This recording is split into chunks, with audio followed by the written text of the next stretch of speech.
आजकल हर तरफ एक ही हेडलाइन छाई हुई है। रुपया डॉलर के मुकाबले अपने अब तक के सबसे निचले स्तर पर पहुंच गया है। लेकिन इस हेडलाइन का असली मतलब क्या है? क्या ये वाकई एक संकट की घंटी है या फिर कहानी कुछ और ही है? और फिर आता है हमारी फाइनेंस मिनिस्टर का ये बयान, जो बात को और भी दिलचस्प बना देता है कि रुपया कमजोर नहीं हो रहा बल्कि डॉलर मजबूत हो रहा है। सुनने में थोड़ा अजीब है ना? चलिए आज इसी पहेली को सुलझाते हैं। तो हाँ, ये सुर्खियां तो हर कोई देख रहा है और जाहिर है थोड़ी चिंता भी होती है। लेकिन इन बड़े बड़े आंकड़ों के पीछे की सच्चाई क्या है? पहली बार ऐसा हुआ है कि $1 की कीमत 90 रुपए के पार चली गई है। ये अपने आप में एक बहुत बड़ा माइलस्टोन है और इसीलिए ये इतनी बड़ी खबर बना हुआ है।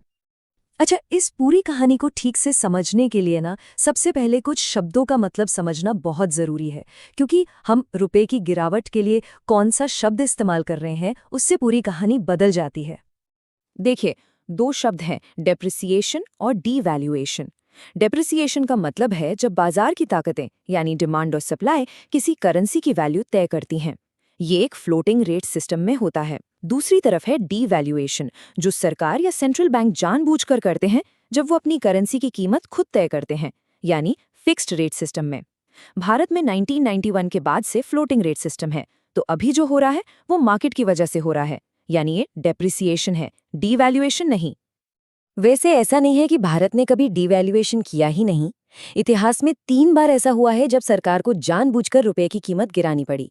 पहली बार 1949 में, फिर 1965 में युद्ध और सूखे के समय, और तीसरी और सबसे ज़रूरी बार 1991 में, जब हमारे पास बाहर से सामान मंगाने के लिए सिर्फ 21 दिन के पैसे बचे थे।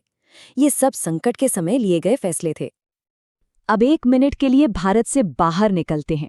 असली कहानी समझने के लिए हमें ग्लोबल स्टेज पर देखना होगा, क्योंकि रुपए की ये जो कहानी है ना, वो असल में अमेरिकी डॉलर की सुपर पावर वाली कहानी से गहराई से जुड़ी हुई है।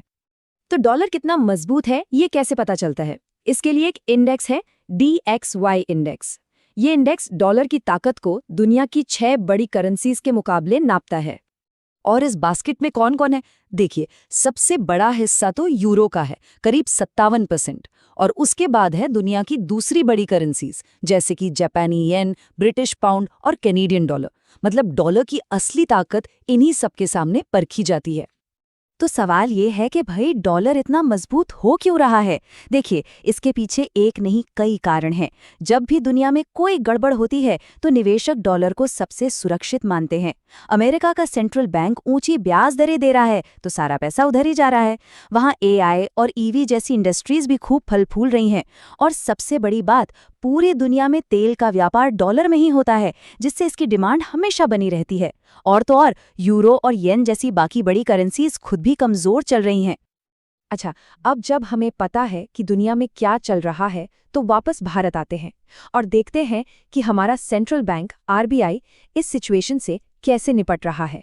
और यहाँ एक बहुत बड़ा एक पैराडाइम शिफ्ट आया है। देखिए, पहले RBI का रोल एक वॉरियर यानी योद्धा जैसा था। उसका काम था कुछ भी हो जाए, रुपए को एक लेवल पर बचाकर रखना है, भले ही इसके लिए अपने सारे विदेशी मुद्रा भंडार क्यों ना जलाने पड़े। लेकिन अब RBI एक मैनेजर की तरह सोच रहा है। उसका लक्ष्य अब लड़ना नहीं, बल्कि रुपए को धीरे धीरे उसकी असली फेयर वैल्यू तक पहुंचने में मदद करना है। बस गिरावट की रफ्तार को कंट्रोल करना है। और इस नई मैनेजर वाली स्ट्रैटेजी को समझने का सबसे अच्छा तरीका है स्टेयरकेस इफेक्ट।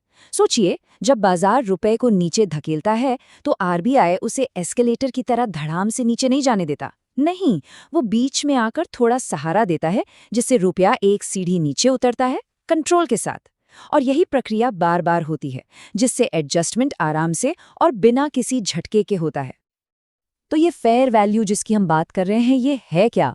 इसे मापने के लिए एक टूल है REER। आसान भाषा में समझें तो ये किसी करेंसी की असली वैल्यू होती है जब हम महंगाई को भी एडजस्ट कर लेते हैं। अगर स्कोर 100 है तो मतलब वैल्यू एकदम सही है, फेयर है। अगर 100 से ज़्यादा है तो मतलब करेंसी ओवर वैल्यूड है, यानी अपनी असली कीमत से महंगी है। और हाल के डेटा यही बता रहे थे कि हमारा रुपया ओवर वैल्यूड था। तो ये जो गिरावट है, ये असल में एक करेक्शन है जो उसे उसकी सही जगह पर ला रही है। तो ये सारी बातें तो हो गई इकोनॉमिक्स की, लेकिन इसका हमारी असल जिंदगी पर क्या असर है और क्या आज हम किसी पुराने संकट के मुकाबले ज्यादा मजबूत हैं? चलिए जरा 2013 से तुलना करके देखते हैं, जब टेपर टैंट्रम का संकट आया था। तब और अब में जमीन आसमान का फर्क है। 2013 में हमें दुनिया की 5 सबसे कमजोर अर्थव्यवस्थाओं में गिना जाता था। आज हम टॉप 5 में हैं।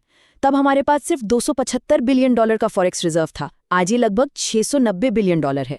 और सबसे बड़ा फर्क, तब रुपया अचानक क्रैश हुआ था, आज वो मैनेज्ड तरीके से सीढ़ियों से नीचे आ रहा है। देखिए, कमजोर रुपए के ना 2 पहलू होते हैं। एक अच्छी खबर है तो एक बुरी खबर भी है। हमारे एक्सपोर्टर्स जैसे कि आईटी कंपनियां, उनके लिए ये फायदेमंद है। वो डॉलर में कमाते हैं और जब उसे रुपए में बदलते हैं तो उन्हें ज्यादा पैसे मिलते हैं।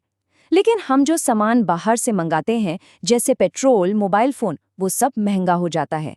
विदेश में पढ़ाई करना या घूमना भी महंगा हो जाता है। तो इस पूरी सिचुएशन को अगर एक लाइन में समझना हो तो वो ये है, ये जो डेप्रिसिएशन है ये एक कड़वी एंटीबायोटिक की तरह है, जिसे लेना मुश्किल लगता है, लेकिन आखिर में ये अर्थव्यवस्था को और ज्यादा सेहतमंद बनाता है। ये एक जरूरी करेक्शन है। तो आखिर में सवाल यही बचता है, जो हम देख रहे हैं वो एक संकट में फंसी करेंसी है या फिर एक ऐसी अर्थव्यवस्था जो आखिरकार अपनी असल कीमत को पहचान रही है? अगर ये वीडियो यूज़फुल लगा हो तो लाइक करें, शेयर करें और हमारे चैनल को सब्सक्राइब ज़रूर करें।